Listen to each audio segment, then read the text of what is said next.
Are we ready at the back? Are we ready at the back? Good to go? All right. Can I please request everyone to put their phones on silent? Phones on silent. Thank you very much. I've got ICC Chief Executive David Richardson.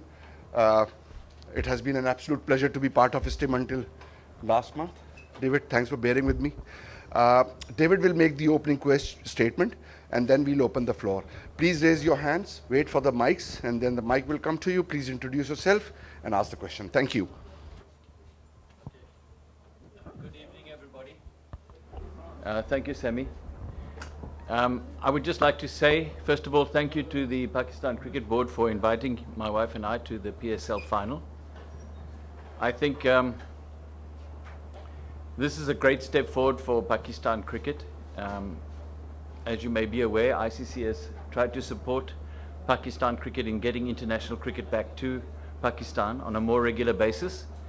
And I think everyone agrees that getting the matches, the PSL matches in Pakistan, and now the final in Karachi is a great step forward in achieving that. So well done to all involved. Thank you also to the players, I think, who decided to make the trip across to Pakistan. And I think you should also appreciate the work done by actually Pakistan as a country and the Pakistan security forces, because the fact is the perceptions outside of Pakistan was that it was quite a dangerous place to visit in the past. And that perception slowly but surely has been changed through the good work that has been done here, not through any window dressing. So I think that point needs to be appreciated. And the fact that so many players, foreign players, agreed to come and play in Pakistan now is indicative of that. The trust that has been built up amongst security advisors to the players and others has increased tremendously. So everyone must take a pat on the back for that. Other than that, I did mention that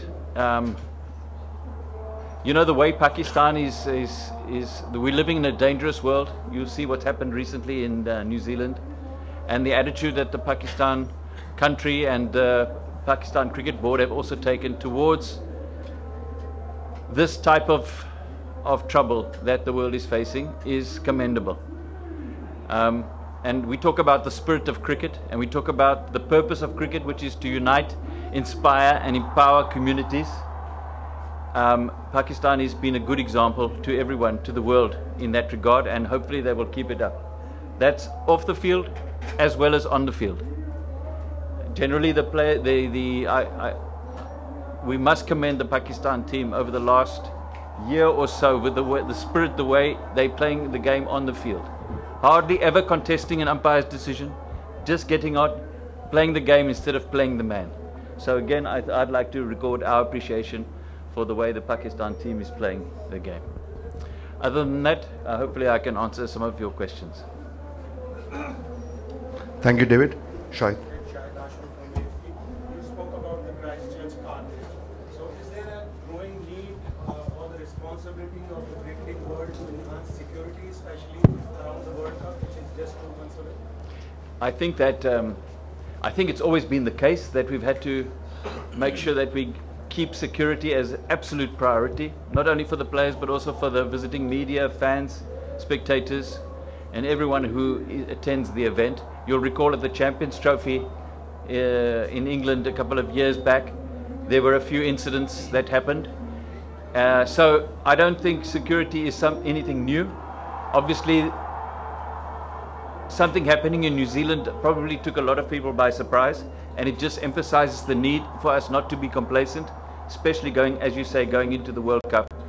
And I know that the work done already by the Security Directorate, together with all the security agencies in the UK, they're leaving no stone unturned. And if the threat levels should rise in any way, we will uplift the plans that are in place even more. Ahsan? I'm Ahsan Qureshi, the freelance. My question is related to India.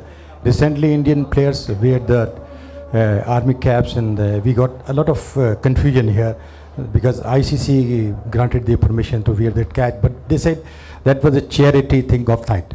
How do you comment on that? Because we had a very strong reaction in Pakistan that they wear they don the army caps and send a very aggressive message to Pakistani people, and even the people follow the Indian cricket, and they set an example like they follow Virat Kohli and Dhoni.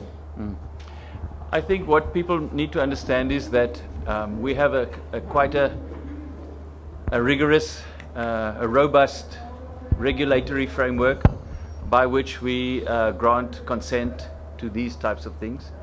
In this case, it was a once-off consent.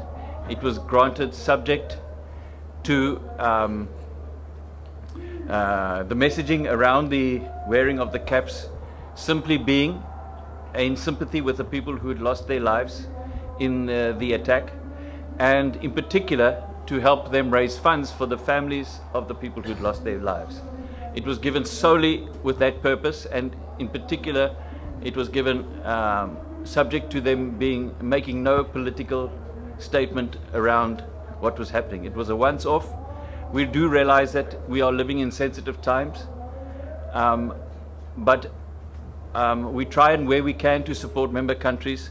You would have noted a precedent where we supported showing a mark of respect on Anzac Day, which is an Australian and New Zealand military type recognition of people who've lost their lives for those countries. So there was a precedent, and we applied the process. We made it in good faith. As I say, it was a once-off thing, and I'd like to re-emphasize how important it is for all countries and to follow the example of Pakistan and make sure that we're using cricket to unite people as opposed to using it as a force to diversify. Ijaz Wasim from Bull TV. World 11, West Indies and Sri Lanka visit last year in Pakistan, and now 8 matches in packed stadium. World Cricket and ICC are satisfied, or Pakistan should do more? No, I think, as I said, I think they've done a tremendous job, and the level of I guess it's a level of comfort is growing all the time amongst the players, the foreign teams. I know that there were some security officials from Australia and other countries that came to see the matches here. So as I say, step by step, certainly Pakistan is on the right path, and I know that the PCB will be redoubling their efforts to encourage people and teams to come across, and certainly it will be with the ICC support. Hello Dave, this is Mir Shabbar from Dawn. India and Pakistan haven't played cricket in the last 10 years almost now, and more than that in fact. Politics is coming between the game, and cricket is being disrupted. So why has the ICC failed to show enough strength and authority to make sure that cricket goes on? Well, I know that Pakistan have not played India in bilateral series, and up until now the bilateral series have always been a matter for the boards to determine who they play against whom. At ICC events where it's been possible and where the draw has allowed, Pakistan have always played against India, and we see that continuing at the World Cup coming up in the UK, both in the round robin stage of course, and if necessary in the semi-finals or final. Dave, Dave, this is Khalid Hussain from the news. Just a quick question. With you as CEO, ICC has been a big supporter of reviving cricket in Pakistan. You leave after the World Cup, and we know that a new CEO is coming over, and people think in Pakistan, being of an Indian origin, probably he won't take as much interest as you did. So are you confident that the ICC will continue supporting Pakistan's campaign to sort of bring back cricket permanently to this country? Yes, of course, the job of the CEO is to be neutral. I've tried my best, but South Africa still haven't managed to win the World Cup while I've been there, so it doesn't work.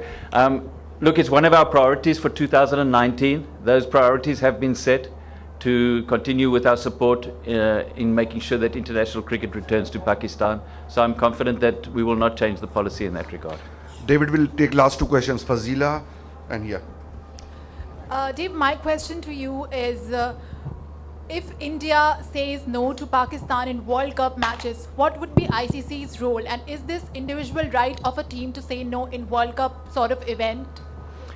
For ICC events, all teams have signed a members' participation agreement, which requires them to participate in all the matches of the tournament. And any unjustified non-compliance with that provision in the agreement, the playing conditions will kick in and the points will be awarded accordingly. Tariq Said, last question. Dev, ICC have awarded radio rights for World Cup to an Indian company, and they, according to my information, they are refusing to Pakistani territory and Pakistani radio after that war situation. So, a word on that? No, I'm not sure what you've heard, or I've certainly heard nothing along those lines. The obligation of our broadcast partner, Star Sports, is to broadcast the matches into all territories across the world, and I'm sure that they will be looking to make sure that they've satisfied that provision. Thank you very much, ladies and gentlemen. Thank you, everybody.